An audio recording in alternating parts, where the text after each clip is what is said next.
Sean Lennon here with the Fightlete Report, and we are excited to be back on the road here again in the summer of 2021. Well, we're getting there. And we are now at Dominion MMA out in Oswego, Illinois.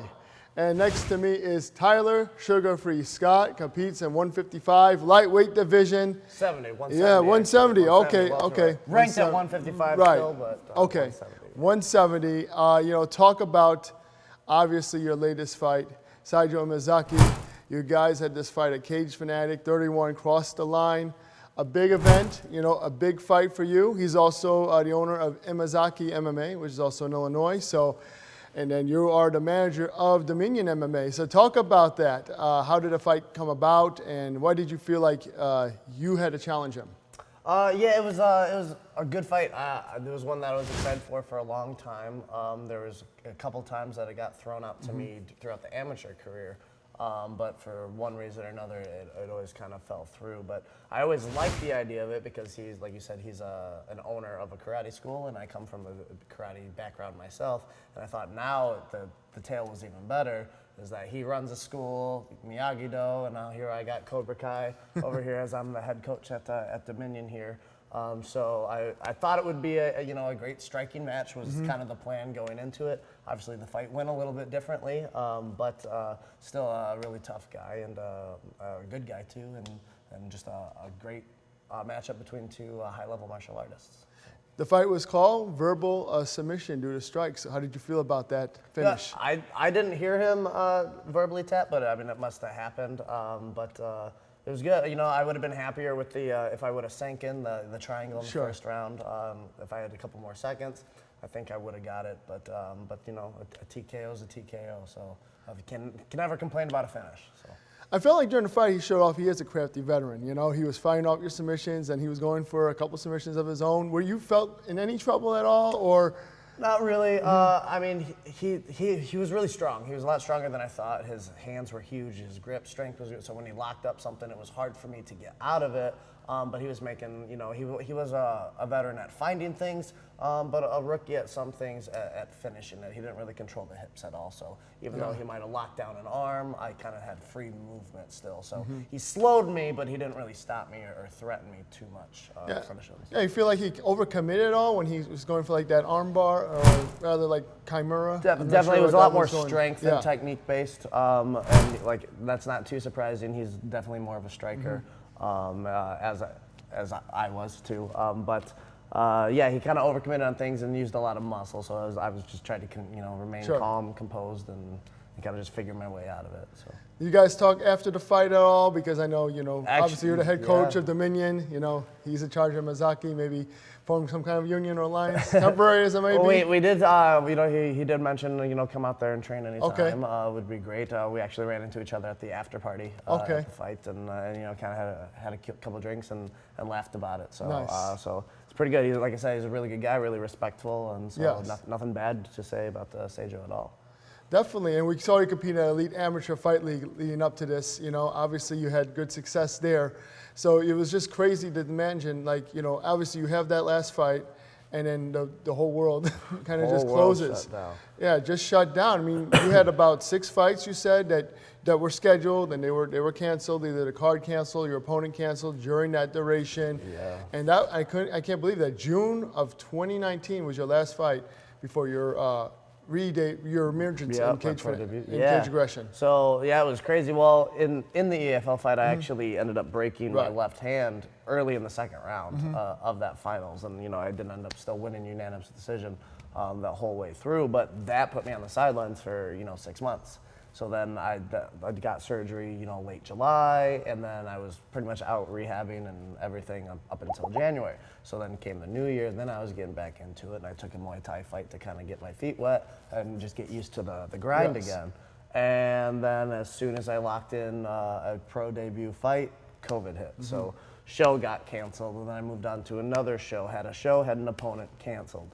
3. So there was 6 different shows I got scheduled for all the way from March to June. and with 4 different confirmed opponents. But either, I think there was 2 times the opponent dropped out and like 4 times that the whole show completely canceled.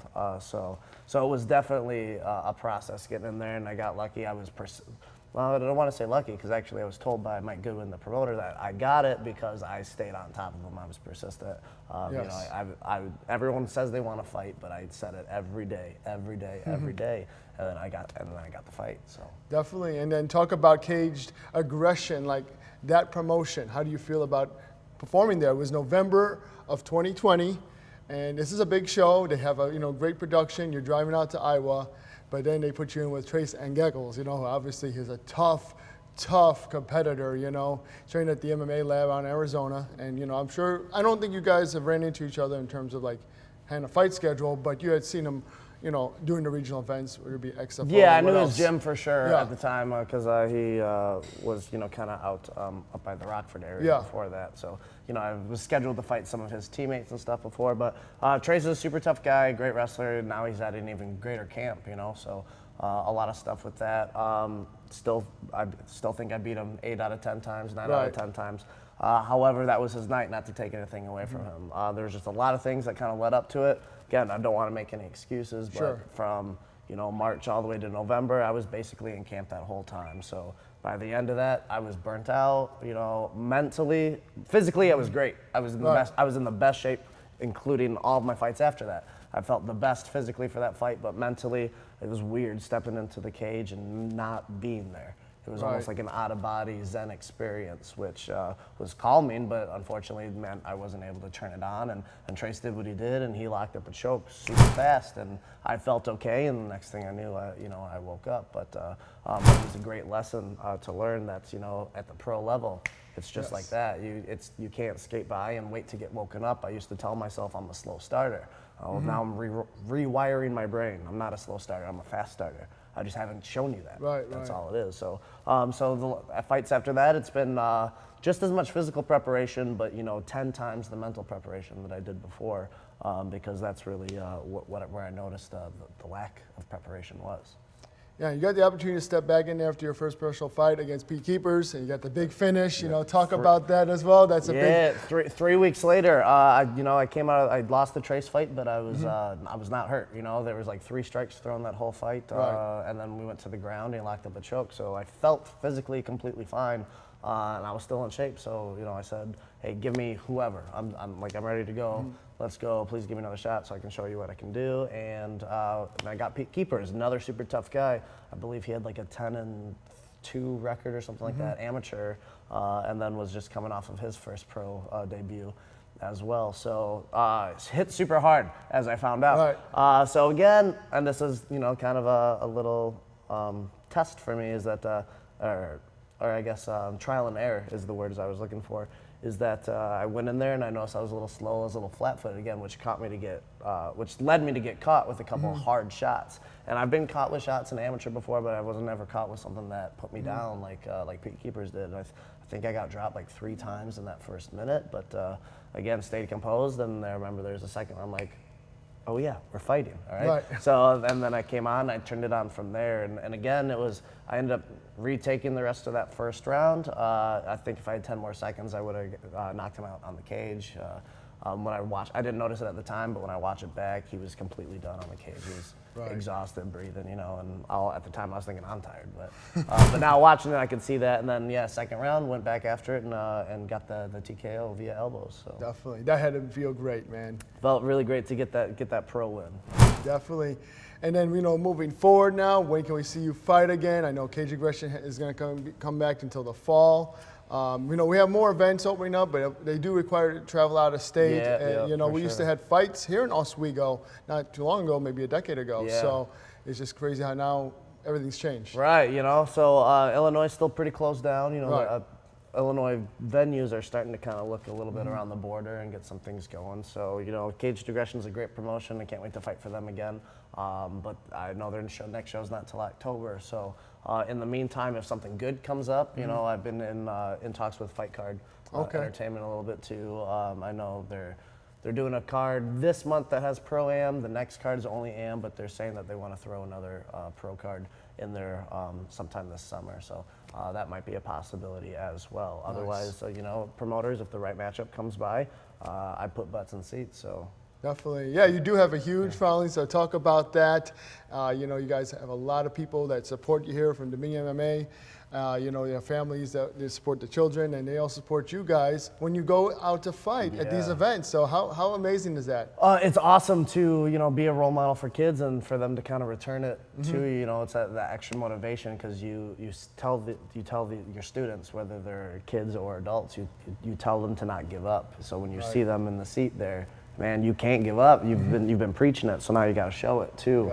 Yeah. But just huge support, from Dominion and in general. You know, I've been fighting for forever. I'm an old man in the game in Illinois here, so you know I already had a following. But once coming to Dominion, you know, the owners, David and Susanna Chacon, have been more than supportive of not only helping further the school, but helping further my fight career and along with that. So nice. Between, you know, their support and, you know, the student support and then the rest of the fans, it's just been overwhelming. You know, I've been just showered with support over the last few fights, which has been totally amazing. So thank you guys. Excellent. And, you know, talk about the Elite Amateur Fight League. Obviously, you fought for them, you know, you with Team Illinois, you beat Valenti Assas. And then, like, afterwards, you got to meet, like, Daniel Wanderlei. Can you tell us that story? Because you didn't recognize who he was. It was one of those things where I know that, Professor Wanderlei was there, and I'd actually trained with him one time years ago. So I had that, you know, feeling in my head. I'm like, man, I've seen that guy, but what gym is he from? What gym is he from? And to be fair, Professor, I had just been in a cage fight and was punched in the face several times, so maybe that CTE was stopping me from recognizing right away. And then we had talked for like a good half hour, and then I went and sat down, and then I was like, that's Professor Wanderlei. So I walked back, I'm like, oh, I'm so sorry, Professor. Like, we've been talking, but I couldn't put it together until now, so. Just one of those things. I've always been really good at remembering faces, terrible with names in general, but yeah, that one was probably one of my worst mistakes there. Yeah, but I mean, in the past of EFL, you had like basically one coach or one, you know, group of coaches would be selected, but everybody got to bring their own coach from their team this time around. Yeah. So, like, what did you think about that difference when you got the chance to compete? I liked it. You know, I don't necessarily like, you know, working with a coach that I haven't worked with before, you know. And even then, you know, my style is a little bit different. You know, I've been doing it so long that I'm one of those guys that kind of tailor my own game plan. And then I have coaches that kind of help me kind of fine-tune those skills and the way it goes. So. Just like, you know, because I'm a coach myself, so I kind of understand the game planning and the strategies and, you know, the rock, paper, scissors method of martial arts, of what beats what and when it beats it. So then it's, I kind of come up with this for myself, and I kind of talk it over with some of my coaches, and when we agree upon it, and then it's just, you know, making sure that I'm being held accountable to those things during training. Definitely. And we have Elite Amateur Fight League, Steel City Showdown, so talk about that. I mean, the Railcat Stadium, how excited are you? That's going to be awesome. Something really close to home. That's going to be awesome. You know, I'm a big supporter of the EFL. They did a lot for my career. Jesse's a great promoter, and, you know, and that's one, honestly, better than a lot of pro shows that I've ever been to, just the level of their promotion. It's amazing. So super excited that I've got two of my amateur fighters now fighting on there. One who has already debuted on the EFL once before, Charlie Nellinger, and then Richard Napier making his EFL debut. He'll be his second MMA fight. So both have super tough matchups, which is the way we like it here at Dominion MMA. So that's what we want. We want to see these guys tested, and EFL is a perfect venue for that to happen. Yeah, definitely after the season you had where Illinois did go to the finals, although fell short to Team Arizona. Definitely, that was a crazy ride too. I entered that tournament as an alternate and then ended up taking the title. So, nice. And anything can happen, you know. It just depends on what rolling with what opportunities present themselves. For sure, and you know, tell everybody where they can catch you on social media, and if anybody wants to train at Dominion MMA, tell them about it. Yeah, hit up Dominion Martial Arts. We have our Instagram at Dominion Martial Arts. We have just DominionMartialArts.com if you're looking for that. If you want to follow me specifically, it's at Sugarfree Scott. That is sugar, not sugar. No hard R, Coach Brian. Just the sugar. All right. All one word. Definitely, Sugarfree Scott. I love it.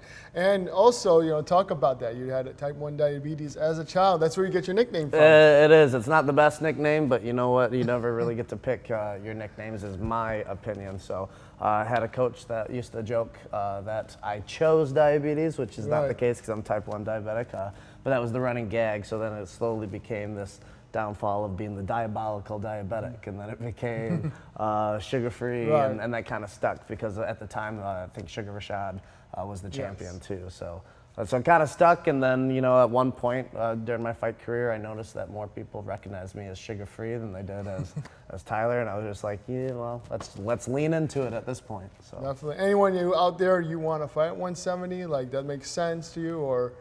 Well, Seijo was the one that I called out and I wanted. That's the only fight that I've ever called out, and I'm happy to have gotten it. So, you know, I definitely want to run it back with Trace. Not necessarily, there's a couple things I want to fine tune, and I think both of us at such a high level, you know, I think after this recent fight, me and him are both going to be ranked number 1, number 2 in Illinois at welterweight. So I think that's a level we want to wait a little bit until we, you know, can both kind of cash in on that matchup a little bit. Makes sense. I would love to see that rematch. Awesome. Me too. But we got to have if the money's right for it too. So. Tyler Sugarfree Scott, appreciate you being on the Fight Report, my friend, and thank you for welcoming us to Dominion MMA. Fight Report is back on the road. One of many gyms we'll be visiting this summer, and you can catch Tyler Scott on